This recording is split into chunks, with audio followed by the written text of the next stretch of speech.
All right, this was C class, slowing it down, speeding it up. Class number 2. Our solo jazz warm-up prompt was sweep, scoot, slide, or Slip, slip. slip, slip, slide, scoot, sweep. You get it. Anyway, it was fun. We played around with all those different ideas for solo jazz song, a slower song. Then we took, we worked a little bit on the move that we were working on last week. Oh, We start with a send out, go this way.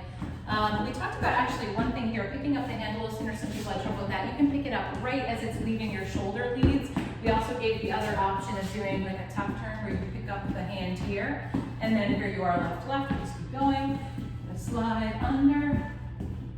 We talked about just keeping it smooth, trying to get out of the teetering zone, but keeping it nice smooth turn so that all of the momentum and energy is going on one plane.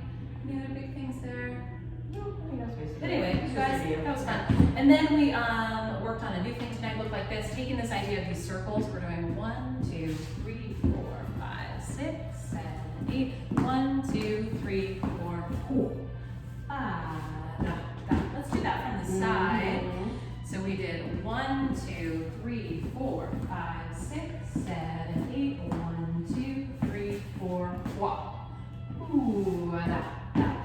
So breaking this down a little bit, maybe we do it at the same angle. That was a good one, I think. So this come around, you guys have been practicing this idea, so we're just coming around like we've been doing, creating that nice smooth energy in the circle. Difference here is in this pattern, we're going to show you the pattern, but obviously when you're social dancing, you can do it any place you want. 1, 2, 3, 4, 5. Let's actually show, well, this is probably the best place to show it from. So on that count 5, we're practicing for leads opening up here. We're going to be turning our falls. It's a circular energy, and we want to open them up on 5 so that we can step through on 6. So you got this 1, 2, 3, 4, open, step. Then I'm just going to step and bring Jen in front. I'm sorry. 1, 2, 3, 4, open, step, front, and boom. So the hard part, I think, was opening up on that 5. After that, you're just putting your follow in front, which you've done a million times, and there's lots of momentum going forward. If you want to practice just this part, 1, 2, 3, 4, 5, 6, and then just keep on walking, that's kind of good practice just to get the first part. Anything to add to that?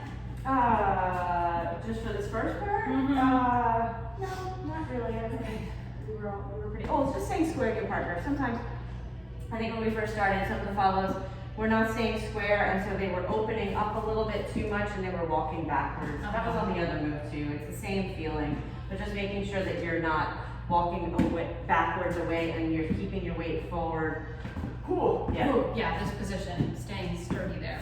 Okay, so we've got 1, 2, 3, 4, open, step, step, step. Here, we're winding up for this turn. We spent a little time getting this feeling here. Follows, you want to have this little tuck here, feel like your lead can feel your center. Your center's connected to your frame.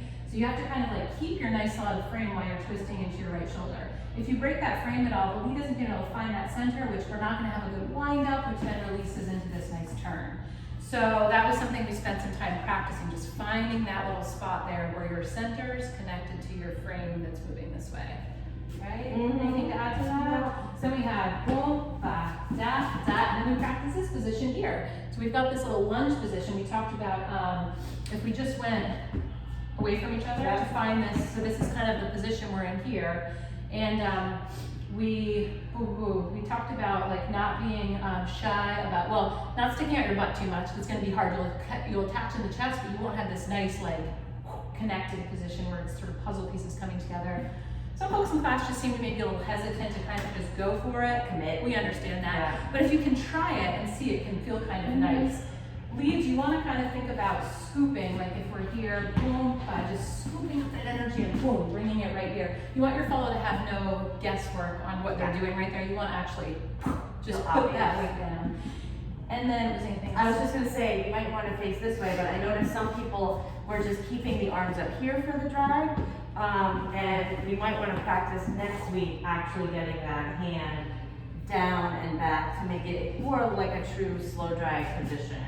And then lastly, just the timing. So if we go 1, 2, 3, 4, 5, 6, 7, and then we can just go that way. Yeah. So make sure it's like you have that moment on that drag got at least 2 counts to kind of sink into it. And then leads, you can just go by your follow side on the way out. Just one more time, so we do the whole turn. 1, 2, 3, 4, 5, 6, 7, and then you can get out of it. Looks like some folks they were doing the drag for two beats, and then after that they were just kind of like rushing right out of it rather than really enjoy that squishy, ooh,